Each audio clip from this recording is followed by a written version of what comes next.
Paths, Lesson 22, Setting and Reaching Your Goals, a biography of Harriet Tubman with Miss Love. Objectives. I can understand the concept of personal goals. I can learn about identifying a problem, setting a goal, and working hard to reach it through storytelling. Schedule. So our schedule is going to be a little different this lesson. We are going to listen to a story. So we're going to have our story time first, and then we'll have our exit ticket. So before we begin the story, there are a few things that I want to go over. And the first thing is, what is a goal, right? So what does it mean to have a goal? What is a goal?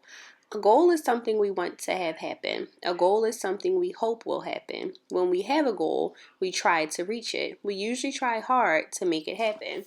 So an example of this is, let's say you were in school and you wanted to get an A on a test. So your goal would be getting an A on the test. Now, what do you have to do? What does trying hard look like when you're trying to get an A on a test? Does that mean you're going to do your homework? Does it mean you're going to study? Does it mean you're going to participate in class to make sure that you're retaining the information?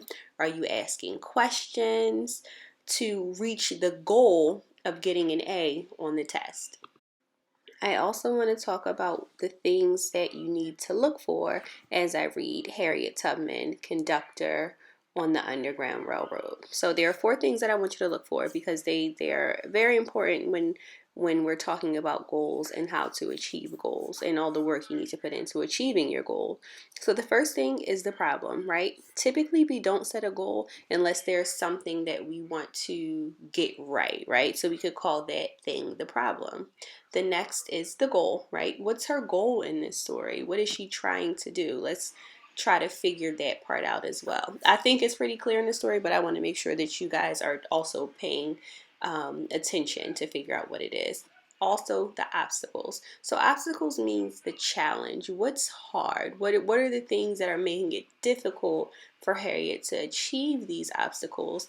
And lastly, the triumph, right? Because if there are obstacles, you have to have triumph in those obstacles, which means you have to overcome those obstacles. So how did Harriet overcome her obstacles? And we will actually get into the story.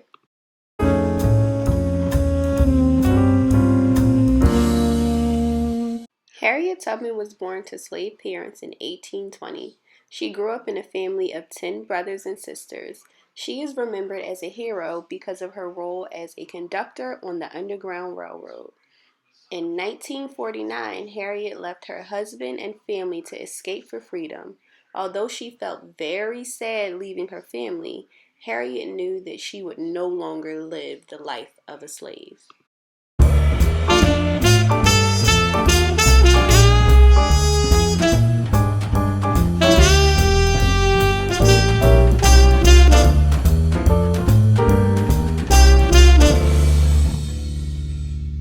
Living in the North, Harriet loves her freedom.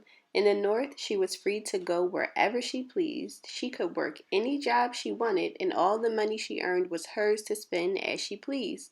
Living up north was indeed living in the promised land. But Harriet was not satisfied with freedom only for herself. She decided her goal was for all slaves to be free. It was then that Harriet decided to help others escape for freedom.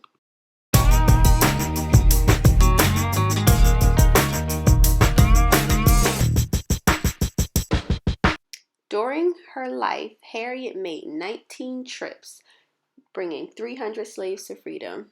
Often she wore disguises, dressing as an elderly woman or man. Harriet was not alone in her work. There were many other conductors along the Underground Railroad who provided food, a place to stay, and directions to the next station. The conductors and other people who hid and fed slaves on their way to freedom showed teamwork and patience in the face of great odds and danger.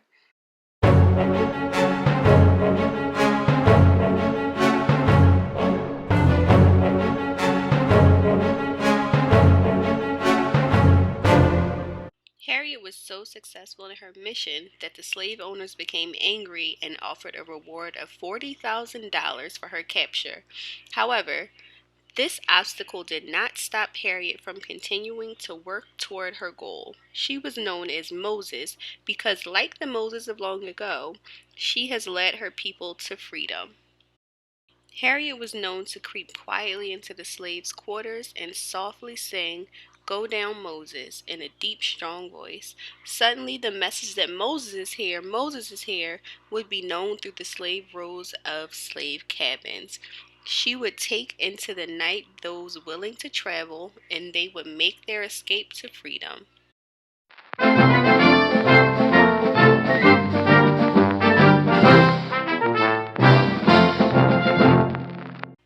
During the Civil War, Harriet worked as a nurse, helping hundreds of slaves and soldiers regain their health.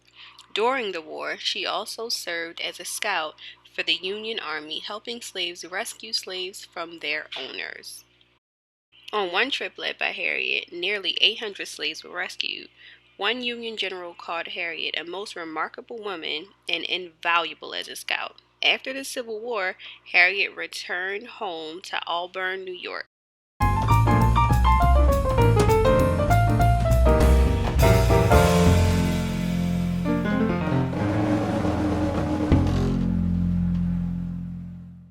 Here, she looked after her elderly parents. Harriet also opened her home as a haven for the homeless. Anyone needing food or shelter was welcome there. In 1903, she gave her house and 25 acres of land to the African Methodist Episcopal Zion Church to be used for a home for the sick and homeless. She lived there until her death, which occurred on March 10th, 1913, at the age of 93.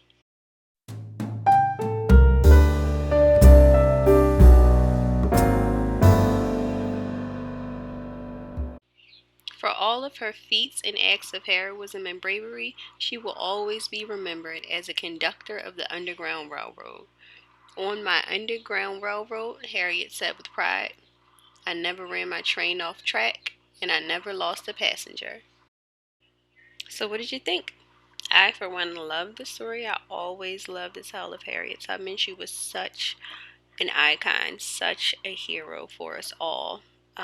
I want to kind of go back to what I asked you guys to look for in this story. So, what did you learn, right? So, what was the problem?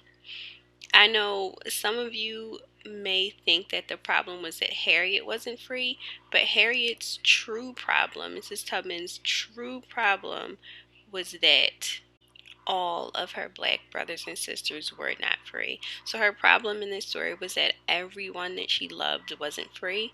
And from that, the goal was to free as many slaves as possible. Even though she had her freedom, she could have stayed in the north, up north, as they said in the story, and been fine. But she wasn't satisfied. She had a problem and she wanted to help other people in fixing that problem. So that was her goal, to help other people get free.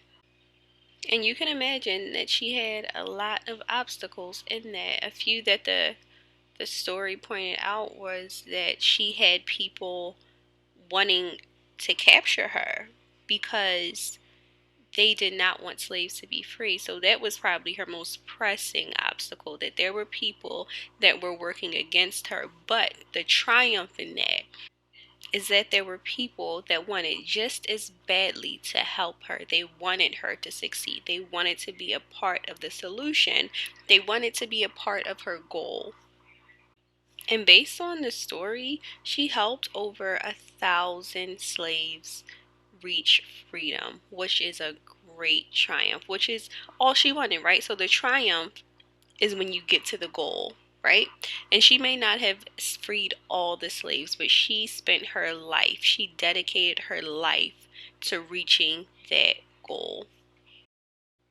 So for our exit ticket today, I want you to think about what somebody has to do to keep pushing forward.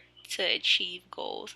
I'm sure Miss Tubman had so many things she had to do to keep pushing forward. And one of those things in particular, I'm sure, was just reassuring herself, affirming herself, using affirmations as we do in school. So using affirmations to help push yourself forward, to help motivate yourself.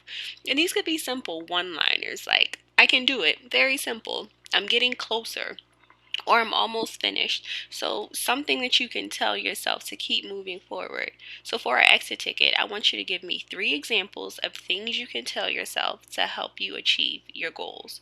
So you're going to post your response to this in the assignment in our Google Classroom with the same lesson title and exit ticket. And I look forward to your responses.